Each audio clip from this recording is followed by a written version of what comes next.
If you would have asked me my opinion on horror media 3 months ago, I probably would have said one of two things.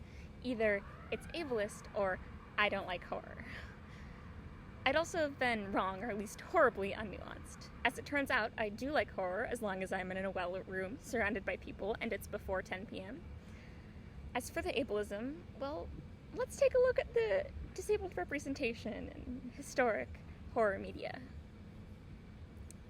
Yeah. Horror as a genre has an abundance of issues, like all man-made creations, which reflect both the flaws of their time and creator. Disability, which I'm using here as an umbrella term to describe deformity, mental illness, cognitive issues, and more, is a very generic word that can describe a huge portion of the population. I, for instance, am disabled. Most disabilities are invisible.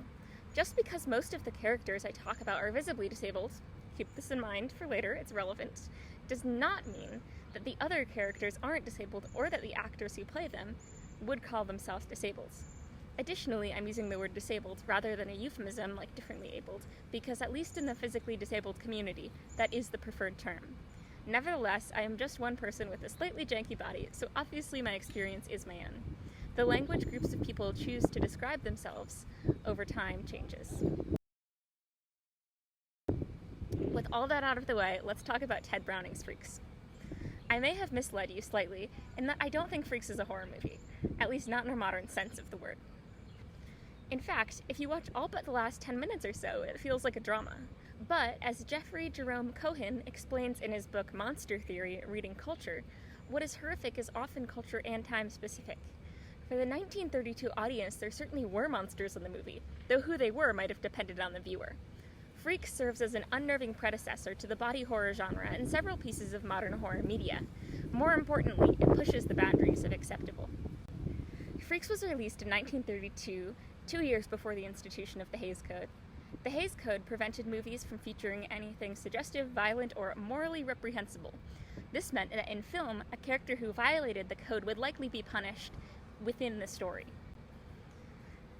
Now, a summary of Freaks. We open on a man talking to a crowd at a carnival. He speaks of their most horrible attraction, a woman who was once beautiful but turned into a horrid monster after violating the code of the freaks. The audience gasps, some even scream, there's chaos. This is the first we see of the public perception of the freaks. The film then cuts to Cleopatra, or Cleo, the aforementioned beautiful woman, who is finishing up her act on stage. As she comes off, she flirts with Hans, another circus performer who is engaged to Frida. Unsurprisingly, Frida does not appreciate this and confronts Hans, who reassures her he has eyes only for her. From this, we move on to a group of children playing in the forest. The property owner is upset that the freaks are on his property. The woman tending to them pleads for his sympathy, explaining that they're only children. This is one of the points of contradiction I find within the movie. Much of the time is spent de-infantilizing the performers. We see them doing chores, raising families, engaging in vice, loving each other, normal people things. Hans is at one point paraded around on Cleo's shoulders, which he finds shameful because he's an adult. Strangely, this same grace of non-infantilization doesn't seem to be extended to the background characters, some of whom are intellectually or developmentally disabled. While Freaks is in many ways genre and expectation breaking, this scene is an example of how it still fell into the trap of normalizing, to some extent, physical disabilities, or good disabilities, highlighting these stories and setting them apart from other more profound disabilities. Back to the summary. We meet several other performers, including the twins Daisy and Violet, Froza the clown, Josephine Joseph, Venus the animal trainer, and Hercules the strongman. None are shown performing, thereby eliminating the spectacle of their disability one would typically expect to see in a sideshow. We see Frida and Venus doing laundry, some of the men playing cards, and the relationship squabbles between Roscoe, Violet, and Daisy. It's within these commonplace scenes that I feel Freaks is both revolutionary and the least like a horror story. These people's lives are neither horrific and miserable, nor are they particularly special or inspirational. As time goes on, Hans falls more in love with Cleo.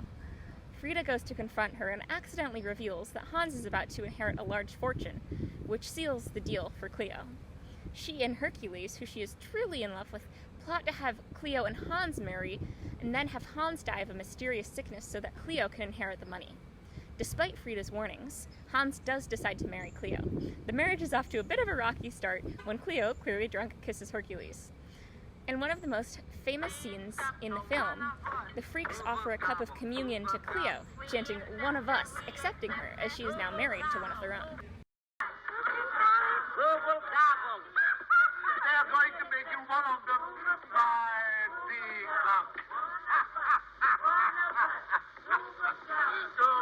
Offended, Cleo throws the cup back in their face, calling them freaks and fiends. She then takes Hans on her shoulders, like a child on a piggyback ride, thereby humiliating him. Cleo's plan to poison Hans is underway and he falls ill, with every administration of medication by his wife just another poisonous dose. The circus performers, now wary and suspicious of Cleo and Hercules, begin to spy, eventually uncovering their plan. It is at about this point that one might be able to make the argument for Freaks becoming a horror movie. The night the caravans pack up and move to a new location, the freaks catch Cleo in the act of poisoning Hans and go after her in an attempt to give her a dose of her own medicine, or at least the kind that she was giving Hans. The wagons crash and Cleo and Hercules are pursued by an angry mob of disabled circus performers. We then cut back to where the movie began and see Cleo, missing her legs and unable to talk, in a pen, the new carnival attraction. The audience is told that no one truly knows how she got that way, but some say it was because she broke the code of the freaks, implying that, as punishment for cruelty, they made her exactly what she didn't want to become. Much like Jordan Peele's Get Out, Freaks is an outsider movie, meaning that the protagonists somehow fall outside the cultural norm or systems of power. The villain represents the majority of the audience in the status quo. We see Cleo's fear of being perceived as one of the freaks reflect the cultural fears of difference and disability. The discomfort around seeing disabled people was evident, as the movie was so horrible it greatly upset audiences and was banned in some areas.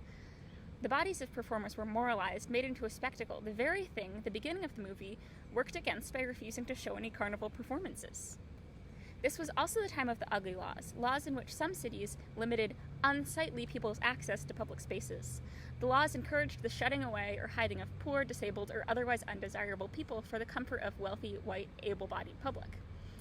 It is much easier to forget about complicity and bigotry when the people marginalized by the systems in power are forced to be invisible. Albert E. Wiggum, a prominent eugenicist of the time, made the connection between beauty and morality, suggesting that ugly people were simply less moral. Thus, disability was not just a shorthand to indicate corruption or evil, but also seen as correlating directly with it. In Freaks, the monster of the story is more complicated. Anything beyond a surface-level reading would place Cleo as the main antagonist. However, the climax of the film, the horror part of it, is the disabled performers crawling across the ground, knives in hand, out for blood. Thus, in that moment, they are painted as the monsters, though sympathetic ones. Still, the scene is clearly meant to evoke fear with the unnatural movements of adults, the music, and the framing. At first, this was a moment of catharsis, like watching the final girl enter attacker. After all, Hercules attempts to murder Venus for uncovering their plan, and Cleo tried to kill Hans. In their final moments, they are both completely overpowered, and Cleopatra is mutilated in revenge. This is the last moment we see many of the characters, unforgiving and violent. The very point the film tries to underline.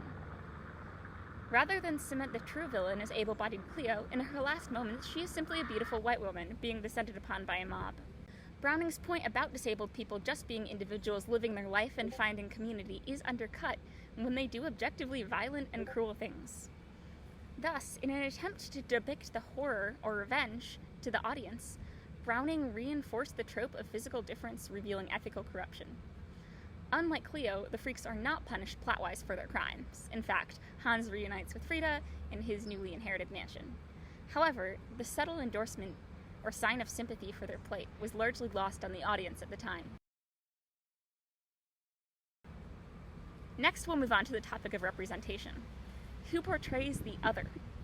Typically, even in modern media, disabled characters are portrayed by non-disabled actors. This is largely frowned upon because of the discrimination disabled actors already face, as well as the authenticity and lived experience they can bring to the role. Representation can range from good, if a bit tone-deaf, to downright offensive. In horror, it tends to be the latter. Contrastingly, many of the actors in Freaks lived the role. Schlitzie, Johnny Eck, Prince Randian, Joseph E. Joseph, and many others were sideshow performers both before and after their time filming Freaks. Bodies were used for the spectacle of the sideshow and then the film, after which they couldn't simply find another job in Hollywood. Allegedly, the disabled performers had to eat and stay in a different area of set than the other actors, as their presence was too upsetting.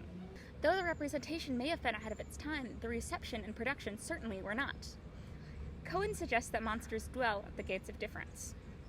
We fear them because they are other, difficult to categorize, already upsetting the cultural norm with their otherness, and threatening with their continued existence to upset more. Freaks was horror media because of the fear it instilled and reinforced in its audiences. The fear of disfigurement and disability were so ingrained in the culture that even a movie designed to humanize disability and subvert expectations of villainy monstrized its performances, casting them out as other and too disturbing. The monstrosity of disability, in the very making of the movie, upset the norm of morally edifying films and the roles of disabled people, who could now be film actors, a prestigious profession, rather than sideshow performers. Within the movie, it's emphasized that Cleo was once a talented, beautiful, normal woman, turned disabled by vengeful freaks. There are several implications here. Firstly, the focus on her normal past underscores the fear that anyone can be disabled at any time, painting disability as an insidious inevitability. Secondly, the carnival barker suggests that if you offend one disabled person, you offend them all. This implies a monolith of disabled people, all the more threatening because of the power of affinity they share. In zombie media, much of the danger comes from the hordes of zombies, the fear of a mob, a rebellion, something difficult to suppress and control.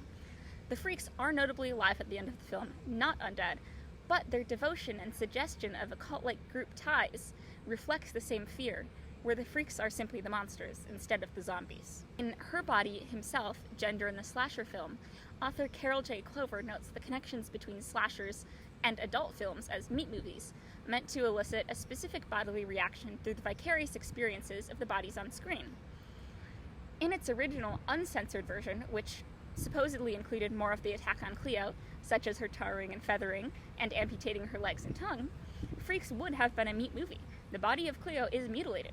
According to the art director at the test screenings, Meryl Pye, the people ran out of the theater, exhibiting a very visceral body response.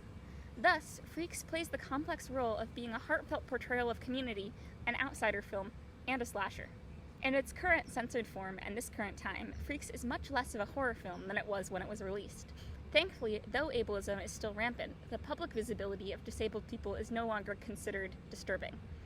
But, as Cohen says, monsters never die, they simply change to reflect new cultural fears. The legacy of Freaks lives on in modern horror, most evidently in the Freakshow season of American Horror Story. The plot incorporates many similar characters, a table chanting scene which reflects the One of Us scene in Freaks, and the tarring and feathering of a man who abused the performers for their own monetary gain. Many of the performers struggle with their role within the show as both their only source of income and agency, and perpetuating their own otherness. The villains of the season include the police, the killer clown, the man shadily procuring objects for a museum, and Elsa, the head of the freak show. Like in Freaks, all of the monsters are human. However, the only non-disabled monsters are Stanley, who works to kill the performers and preserve their unique features to save a museum of curiosities he has an interest in, and the police. Stanley can be seen as representing the continued objectification of disabled people, with disabled and other marginalized communities often experiencing violence at a much higher rate. This violence is perpetuated by corporations' capitalistic desire to make money. After all, disabled people are often seen as less productive members of society. Thus, we experience a fear of exploitation, whether for unemployment benefits, tokenism, or something else. The police are inherently also part of the capitalistic framework, which poses a threat to disabled individuals, and anyone who might become disabled. They enforce the protection of private property in compliance with larger power structures. Due to racism and their place as protectors of the status quo, police tend to find themselves opposed to marginalized folks, and sometimes harm them. Elsa, who is an amputee, is secretive about her disability, elevating herself above the status of her freaks, representing the fear of being perceived as disabled. While disability may not visually indicate a lack of morality anymore, disabled people are seen as a burden on resources, unable to contribute, Their value as people, rather than their morality, is brought into question. In Freakshow, Dandy and Twisty the Clown are unequivocally villains. Dandy appears to have some unspecified mental illness which decreases his empathy and regulatory abilities. Twisty is portrayed as developmentally disabled and has lost the lower half of his face after a suicide attempt. Both are serial killers who target vulnerable populations with no remorse, for their own amusement and gratification. To some extent, they represent the cultural discomfort around mental illness and the fear of violent reprisal by marginalized groups for past harms done. Thus, while the police and Stanley are monsters for the monsters, or freaks, comprising the part of the show that makes it outside horror, Dandy, Twisty, and Elsa are still the projections of wider modern cultural fears. Disability has been, and no doubt will continue to be, central to horror, which I don't find a problem. Recently, there has been a continued trend of infantilizing disabled people, especially by deeming them perfect inspirational angels. So their worth comes from the moral lessons they can teach able-bodied people about hard work and perseverance. This is problematic in its own right, so I say disabled monsters aren't the issue. People who are villains because of their disability, and the disabled monsters who serve as objects upon which to place bigoted fears, then slay, are. That's to say, whether Freaks and American Horror Story fall in the same genre is up for debate. Nevertheless, they remain stories about monsters, though who they are is for you to decide.